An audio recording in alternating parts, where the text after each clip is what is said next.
welcome to Web3 Founder Podcast, short, snackable conversations with the next generation of founders. I am your host, Josefina Mantienen, talking to you from Silicon Valley, and today's guest is Gabriela Chang, CSO of EthicHub, talking to you from Spain, Madrid. How are you, Gabriela? Hello, Josefina. I'm very happy to be here and to share the space and words with you and the audience. Thank you. Yeah, I'm very excited to have you too because I'm a fan of EthicHub. So let's go into it. What is the problem that you're solving? The problem we're solving is providing sustainable financial inclusion for the small agribusiness. We do it by, in one sentence, we profit on regenerative wealth. That is, by solving the main dysfunction of the current financial system. And how do you do that? We do that by providing affordable financing to smallholder farmers that were excluded from the traditional financial system. Maybe we should go one step before this. What's the problem? According to the World Bank, a quarter of the world population is excluded from the traditional financial system. This means 1 out of every 4 people don't have access to loans when they need to work. They only can access very small amounts of money, very expensive.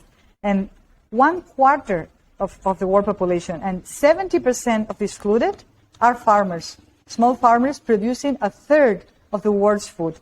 This imbalance is a huge dysfunction, as I was saying, that creates enormous problems, enormous inequalities, and an unsustainable supply chain. Gabriela, and when did you start EthicHub? We started back in 2017, and we registered and we launched the platform in 2018. So we are real OGs in this. Yeah. And how big are you right now? Regarding how many the financing? Team, yeah. Okay, our metrics. We are still a small team for the huge things we are getting done. We are about 13 people distributed between Spain, Mexico, and different parts of Mexico and Spain. We were pioneers using smart contracts to connect complementary economic regions to make almost anyone in the world being able to invest into smallholder farmers in emerging economies. And when the technology was not as mature as it is now, and we still have a way to go, so we made possible to finance through smart contracts for now $2 million in microloans with less than 2% default. Excellent. That's amazing. And so now that you're talking about the investing side, do you want to explain to all of us like the 2 platforms that you have and how that works? Yeah. How the collateral work? Yeah. Perfect. It's a complementary system based on 2 platforms. Let's go back to explain why people is not investing into the farmers, because the perception of risk is very high. In the same level of risk, a European farmer will get access to very affordable rates and compare with the emerging countries. So in order to reduce the risk of the perception of risk, we provide a liquid programmable collateral based on DeFi to protect the loans. So all the lenders that are providing working capital to the small farmers are protected by stakers that are willing to absorb the risk in exchange of a higher return, but in crypto. So one platform is for lending working capital, and it works with a stablecoin. And the other platform is for staking collateral on behalf of these loans to make them more secure, to protect impact investing. That's amazing. And where are your lenders based? Are they in Europe, or what's the majority of your lenders? Most of them are in Spain because we started the project there. And when you start building something new, you need to build a community around it that trusts you, because this is so new, so innovative. It sounds like smoke makers, or I don't know if they don't know you. So we started there, and still it's a very strong community. But it has been growing around the globe, mainly Europe. And for regulation things, we haven't gone yet to the United States. And most of the lenders are there. But most of the borrowers, of course, are in emerging economies where the unbanked small farmers are. We started in Mexico because we are Mexicans and Spanish, so we act as a bridge to connect these two worlds. We have now like 500 families that are being beneficiating from this lending. Most of them are in Chiapas in Mexico. Some of them are in Brazil, in Honduras, and we're about to launch in Colombia and El Salvador and Senegal also on the same year. We're scaling.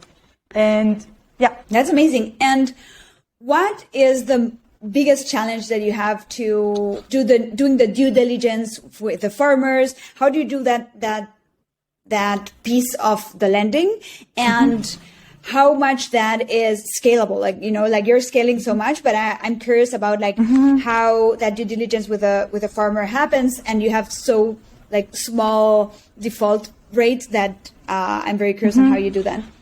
This is key. The selection of the proper borrower is key to keep the platform trustable.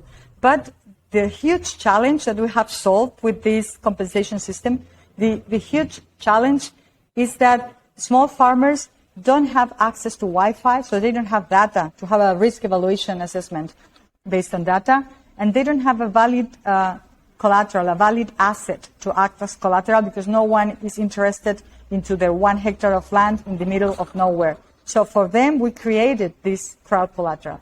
And how we work with them if they don't have data or assets?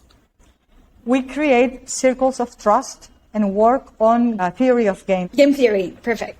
We relay on close links to recommend the farmers. In the first stage, we did it ourselves. We practically lived 2 years in Mexico working directly with the communities until we decided that in order to scale, all this learning from interacting with them should be organized in a way that it would be scalable.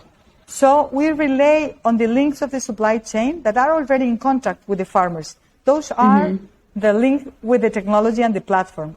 And they know the farmers, they interact with them, and they understand them. Then it's like a local partner, because you cannot impose a global solution to the millions of tiny different realities in local places.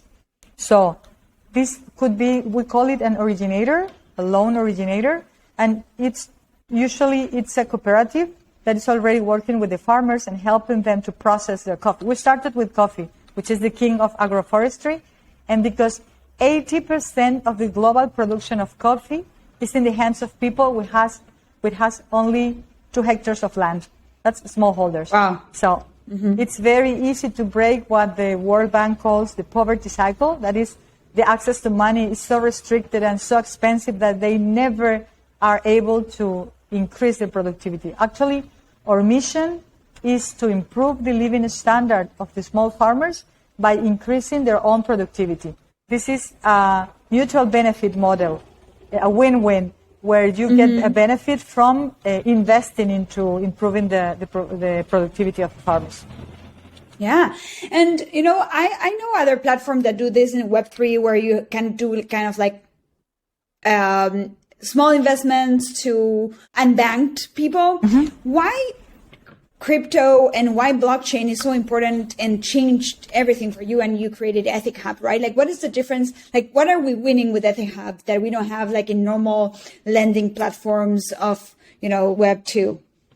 Well, it makes it for starters more efficient. So you reduce the cost of the money for the borrower from one side.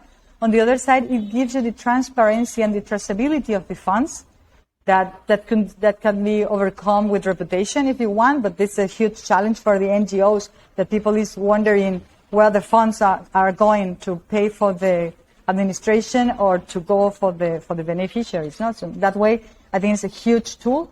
But especially, I would say, because it allows to create the proper incentives, the proper programmable crypto incentives to reward all the stakeholders, to align the interests of all the stakeholders. In the case of our token that gives the protection, say, to the loans, who is the first responsible for the money?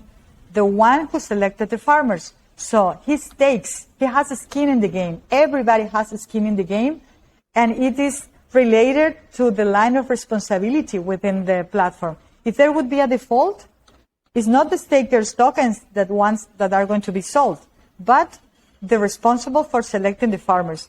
Then the tokens staked by the responsible for selecting these collaborators. It's a line of responsibility. So the business is not into having a collateral to pay for default, but into keeping the default very contained. So the collateral is not spent and it rises, it increases in the value, and this value is rewarded share between all the stakeholders that are contributing to the creation of this value. So it's kind of a cooperative 2.0, Yeah. So and just for make it clear for everyone, because I think it's easier to understand this way, right? Like we have 4 agents. No, I wouldn't say agents, but 4 people here. The borrower, like the coffee maker, the cooperative that is choosing that farmer, then it's EthicHub itself, and then the staker, right? That's for the platform that stakes and works as a collateral. Am I right? Yes. So what you're saying is, and then you have the lenders, right? Like if I want to lend money for the farmers that in Mexico, I can do that, and I will have these collaterals with EthicHub, cooperative, and... If you allow me, I would put it the other way around.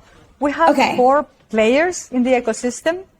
Okay. 2 players are the providers of liquidity. One provides working capital, and the staker secures this working capital by staking collateral to protect it in case of default.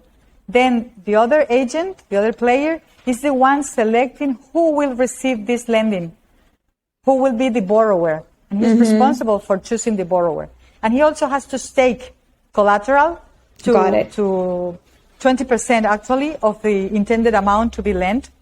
And then the other player is the auditor. In this case, it's EthicHub, but it could be a huge and recognized entity that is working for development. So he could recommend cooperatives. So it's a line of responsibility. The one choosing the projects is the originator. The one validating this originator, and the two persons providing the liquidity for this operation to happen. So the one that stakes the collateral, if there is a default, he has to pay for them. And then if it wouldn't be enough to cover for the default, then comes the next responsible in that order of line. So this way you create incentives to do your work in the best way possible, because it's the best for you. Why farmers pay back? It's not because they are good people. They are. But I wouldn't be so innocent as to think people just pay back because they are good. No, they pay back because it's very good for them to pay back, because they have access to more credit, with lower rates. Every time they renovate the credit line, they build reputation. So money is cheaper and amounts of money are higher, because you are building confidence, you are building trust. And then we provide them access to markets. And if they want to access these added value markets with a better price for the coffee, they pay the loans, because otherwise we don't buy the coffee. We only help the farmers that are working with us. So think of this. Small farmers excluded from the financial system, their only asset is trust, is reputation. They cannot lose their reputation, because otherwise nobody would lend them in cash, So it's very important. And in EthicHub, what we are doing is rewarding that trust. When they pay back on time, they are rewarded, not just with a pat in the back, but with lower rates and with better conditions for the trading. That's amazing. And then, do we know what they're using that money for? Is generally to buy new machines and being more productive, or buying more land? What's? No. We are talking from the perspective of a developed country.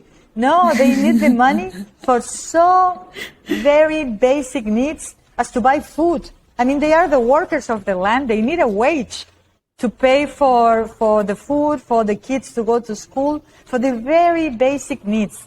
And then when harvests come, if you have 1 hectare of coffee land, you need to hire maybe 4 or 5 hands to help you to collect the crop before it falls down.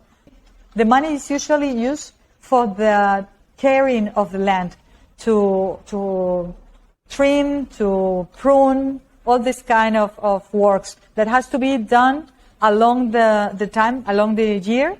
But in a sequential way. Because if you don't have the money to pay someone to help you to prune on time, the sprouts will come later. You lose productivity.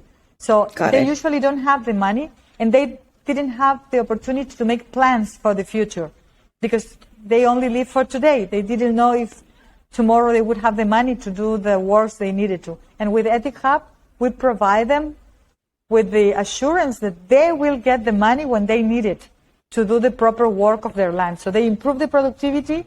They were very proud of this. In the first harvest, they gave us coffee. The cupping note was 80 points, between 80 points and 85, which is specialty coffee. But the next year, they get higher grades because they were more careful in the way they cut the coffee, only the very mature grains and that. Because they get paid, because the quality was better, they get better paid for this. So we incentive quality at the same time than productivity.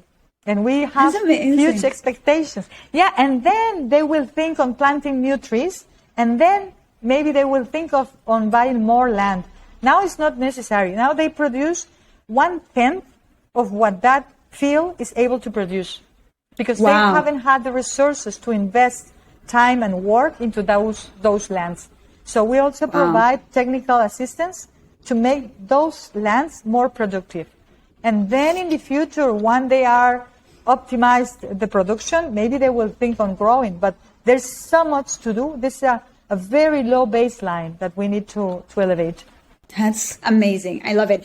I have another question that, out of curiosity, that I kept there is, the stakers are institutional investors or it's like, individuals? We hope to get there. In order to validate the technology, we needed the crowd, we needed the retail investors to validate because no institution would be willing to invest into a new technology. Imagine, as I said, back in 2018. But we were very lucky because we get in contact with the Inter-American Bank for Development through the IDB lab. And they invested in us. Yes, the IDB. They were our first institutional investors, lenders, let's say. And we expect also for reaching institutions, development institutions, to act as stakers, as blended finance, to absorb first losses and attract other institutional lenders to invest into the platform. We are talking with I will say it later when it's official, but we are talking with a huge NGO that will provide part of the funding to lend money to their own cooperatives, and this will create more trust into the platform once we have more institutional players into it. That's the idea, because the impact should be scalable way faster than if we rely just in retail. Totally. This is great. I know that we are over time here, but I have a last question. Probably two, but the first one is like, how do you define refi, right? Like regenerative finance, like how do you define it? For us, because there's people talking about if regeneration is related to trees, or we make it more open. We think regenerative for us, as impact, regenerative means that you generate more than what you extract. I mean, EthicHub is for profit, but we are creating more value than the value we extract. For us, that would be regenerative. Because sustainable is to keep things as they are, and this is not enough now. We need to give back because we have taken too much. So that would be a simple definition of regenerative. I love it. Yeah, thank you. And the last one, how do you get into this space and what keeps you motivated to keep doing this? Well, I feel like a privilege to be here, living this stage of the development of the evolution of the technology, witnessing how everything is evolving so fast, and being a player into it, not hoping for others to fix the world, but finally this technology allows for thousands of people to join together and do huge things with our little hands. That's decentralization, the power to gather a community around a common goal. And for me, this common goal should be convert these powerful technologies into tools for regeneration, for good. Because at the end, technology is just a tool. If you use it for good or for bad, it only depends on the intention. Technology is neutral, so we should make the effort to create the incentives for the technology to be used to solve the more pressing problems of the world. Yeah, I love it. Gabriela, thank you so much for your time. I love this conversation. I hope everyone else enjoyed it too. And as I told you, like I really admire what you're doing at EthicHub. So best of luck for what is coming next. Thank you very much. Welcome all and welcome to EthicHub.